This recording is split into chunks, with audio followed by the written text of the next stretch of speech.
Hello and welcome to Sports Clinic on Nigeria Live TV. My name is Glad Yakie and I have some really juicy stories to bring to you on the program today. Of course, we saw some World Cup playoffs and we also saw friendly matches with the Super Eagles in action.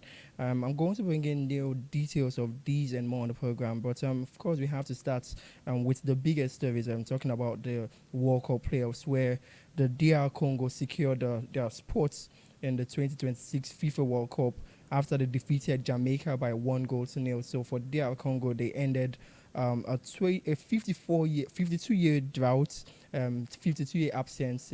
It took them 52 years to at least participate in the World Cup. The last time they partook in the World Cup was in 1974. So they eventually secured their spot, ending that long wait.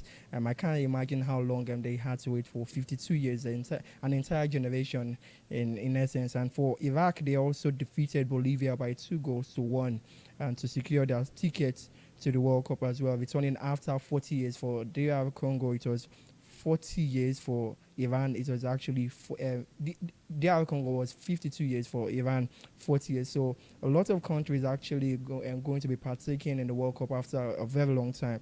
And that's for the intercontinental playoffs. We also saw games played, World Cup playoffs in Europe as well. For the Italian national team, that was a big surprise because they couldn't secure their spots in the World Cup as well. For Italy, they played a 1-1 draw after regular time with Bosnia and Herzegovina, and they lost 4-1 on penalties. So it's the third straight World Cup absence for Italy.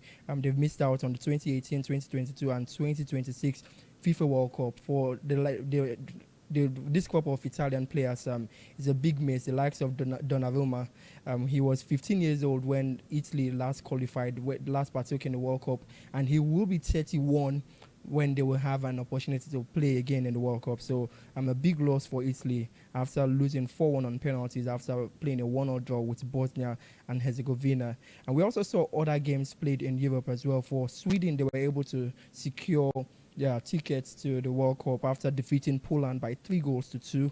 And for Italy and Sweden, they ended a one tournament absence. They only missed out on the 2022 World Cup.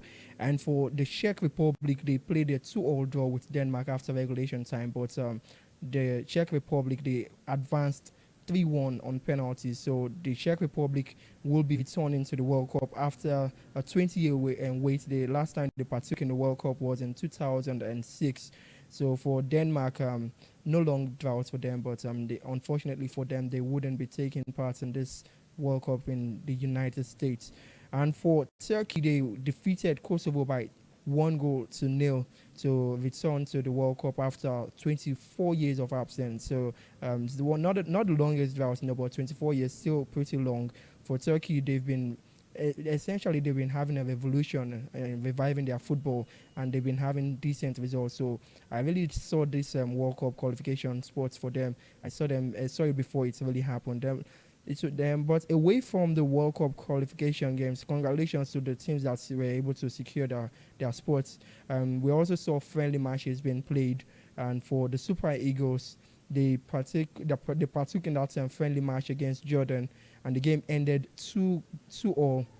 The Super Eagles where they found themselves on the back of a goal when Jordan took the lead with Tamari putting Jordan ahead, but Moses Simon actually pulled one back before Emmanuel Fernandez put the Super Eagles in front. But the Jordanese side were able to get an equalizer before the game ended. But for Alex Iwobi, he came on as a sub, but he was sent off in that game. But one sad news for the Super Eagles is the fact that their goalkeeper Francis Uzoho was pulled out with an injury. We talked earlier about the other goalkeepers being unavailable. For Maduka Okoye, he pulled out as well, sustained an injury. So to be a sad one for the Super Eagles, for considering the fact that they've lost the two goalkeepers at this point, and then Stanley Wabali unavailable due to the fact that he's been inactive in his football career at this point. But it wouldn't be a big miss when you consider the fact that the Super Eagles would not be taking part in the World Cup. And for the other friendlies we saw Senegal playing against Gambia. they defeated Gambia by 3 goals to 1, and the Senegalese national team, in an act of defiance, yet again, they paraded the AFCON trophy. As they did against Peru, they did this again in this game against Gambia. So the Senegalese are sending them the message to CAF that we don't care about the decisions. We are still the champions, and a lot of people consider them the champions of Africa because, well, if personally, I also have the opinion that football matches should be won on the field of play. So Senegal still showing that act of defiance by parading the World Cup, the AFCON trophy, I beg your pardon. But that was not the only friendly we saw. For other high-profile friendlies we saw. We saw England losing 1-0 to Japan. For Japan, they got their first ever win against England. So a memorable win for the Japanese side, with Mitoma getting the lone goal that enabled Japan to secure that victory over England. For the United States, they lost 2-0 to Portugal. So it's not really the should I say the right way to prepare for the US, because they will be co-hosting the World Cup, and so far they've lost all the friendlies they've played recently. And for Brazil, they defeated Croatia by 3 goals to 1, while Argentina defeated Zambia by 5 goals to 0. It was a mismatch for Argentina. I think they needed to respond because they played against a low-ranked team the other time, and they only were able to win by 2 goals to 1. So I think they needed to respond to make a statement. But that's about the friendlies that we witnessed. But we have to move on and talk NWFL, where we will be seeing games in the NWFL today. And for matches to be played in Group A, we'll see Adamawa Queens host Edo Queens, while Ibom Angels will welcome Rivers Angels. For Bayelsa Queens, they will be traveling to Ibadan to face Pace Setters Queens. And for Nigeria Tales, on the back of that defeat to Bayelsa Queens, they will be traveling to Owerri to face Heartland Queens. That's for Group A. For Group B, we'll see FC Rubber Queens take on Dana's Ladies. For Confluence Queens, they welcome Delta Queens. Oshun Babes and Remo Stars Ladies will do battle in Ikenne by 4 p.m., while Abia Angels will host Nasarawa Amazons. While tomorrow we'll see one game where Sunshine Queens will take on ID Yanim Queens. That game scheduled for by 4 p.m. tomorrow in Akure. So these are games to be played in the NWFL. As things stands at this point in Group A, Rivers Angels still holding sway currently with 27 points, having played 10 games, while Edo Queens still second with 27 points. For Bayelsa Queens, they are currently third with 24 points, but at least they responded with that. And from that defeat they had over Edo Queens. But so far it's looking interesting in Group A, but I believe the first three teams, talking about Rivers Angels, Edo Queens and Bayelsa Queens, will be able to scale through to the Super 6. For Adamawa Queens, currently fourth with 16 points. I'm not sure they would be able to catch up with Bayelsa Queens, considering the fact that Bayelsa Queens have played one game less than Adamawa Queens. And in the bottom of Group A, we have Nigeria Tales with just 5 points, having played 11 games, and Pace Setters Queens on 8 with 5 points as well, having played 11 games. In Group B, we have FC Robo Queens still leading the pack.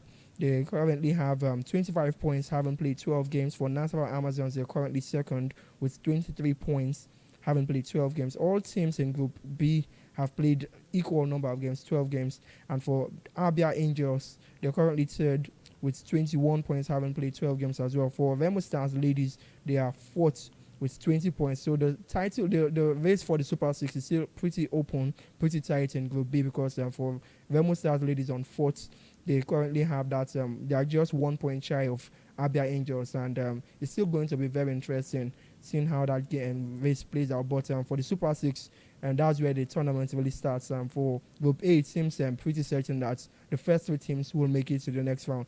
But before we go, I would like to give a breakdown of the scorers ranking in the NWFL so far. For Atume Duso of Edo Queens, she currently leads the scoring charts, having scored 8 goals so far this season, while Abasio Fon Uwa has 8 goals for Rivers Angels. For Adegbuye Oluwakemi, she has 6 goals for FC Robo Queens, and then Emmanuel Simba has 5 goals. She's currently tied with Ifeoma Daman of Adamawa Queens and Karim Romotelaye Ifeanyi Kindness of Bayelsa Queens, and Ola Jite winner of Abia Angels. Rafiu Tosin of Robo Queens also has 5 goals as well. So that's about that on the NWFL, and I think this is where we'll have to draw the curtain on the program today. But thank you so much for keeping it logged in. And before we leave, I'd like to give you a quick reminder that Nigeria Live TV is officially open for business. If you're looking to boost your brand through paid adverts and sponsorship, we are ready to partner with you. You can reach us via call or WhatsApp on our studio line on 0812 934 0000. I'll take it again, 0812 934 0000. For physical consultations, visit our head office at number 122 Imbiama Yenegua Road, Amarata, Yenegua, Bayelsa State. And then don't forget to stay connected. Follow us on all social media handles Facebook, YouTube, Instagram, TikTok, and X at Nigeria Live TV, or visit our website at www.nigerialivetv.com. Thank you for being a part of the program today. My name is Glad Yakie. Until next time, do have a good one.